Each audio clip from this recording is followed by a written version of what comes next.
नमस्कार, मी doctor Keyur Mahajan, practising paediatrician, Shri child care clinic, Pune. आज आपण लहान मुलांमध्ये ताप आला असता कोणत्या प्रकारे प्रथमोपचार घरच्या घरी करायचे आहेत याबद्दल बोलणार आहोत. लहान मुलांमध्ये ताप आल्यावरती सर्वप्रथम आपल्याकडे जर थर्मामीटर असेल आणि तो ताप किती आहे हे मोजणं गरजेचं आहे. ताप मोजण्याकरिता वेगवेगळ्या प्रकारचे थर्मामीटर मार्केटमध्ये अवेलेबल आहेत. त्यामध्ये हे अशा प्रकारे इन्फ्रारेड थर्मामीटर हल्ली बऱ्याच वेळा वापरले जातात. आणि दुसऱ्या प्रकारचं थर्मामीटर आहे ते अशा पद्धतीचं असतं. ह्याला आपण कॉन्टॅक्ट थर्मामीटर म्हणतो. याच्यामध्ये स्विच असतं, ते ऑन केल्यानंतर तो ऑन होतो आणि तो काखेमध्ये ठेवायचा असतो किंवा लहान मूल थोडं मोठं असल्यास त्याला तुम्ही तोंडामध्ये पण ठेवायला देऊ शकता. आणि त्याच्यामध्ये 2 मिनिटांनी अलार्म वाजतो. अलार्म वाजल्यानंतर त्याच्यामध्ये जे रीडिंग येईल ते बघून त्याप्रमाणे आपल्याला त्याला ताप आहे नाही आहे आणि त्याला औषध देण्याची गरज आहे नाही आहे ते आपल्याला ठरवता येतं.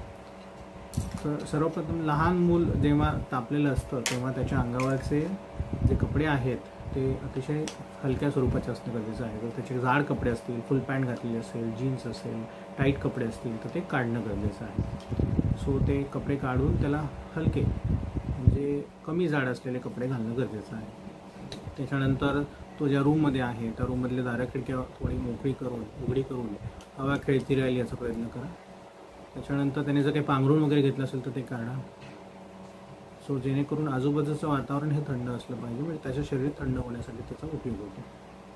त्याच्यानंतर थर्मामीटरने आपण ताप चेक केल्यानंतर आपल्याला ताप आहे याची खात्री झाली तर आपल्याकडे जे आहे पॅरासिटामॉलचं औषध त्याचा एक डोस त्याला आपण देऊ शकतो. जर आपल्या डॉक्टरांच्या प्रिस्क्रिप्शनवरती त्याचा डोस लिहिलेला असेल त्या पद्धतीने तो डोस द्यावा. जर लिहिलेला नसेल तर हल्ली जे पॅरासिटामॉलचे औषधं मार्केटमध्ये मिळतात त्याच्यामध्ये वजनानुसार अप्रॉक्सिमेट डोस त्या बाटलीवरती दिलेला असतो. त्याप्रमाणे एक डोस तापाचा त्याला द्यायचा आहे.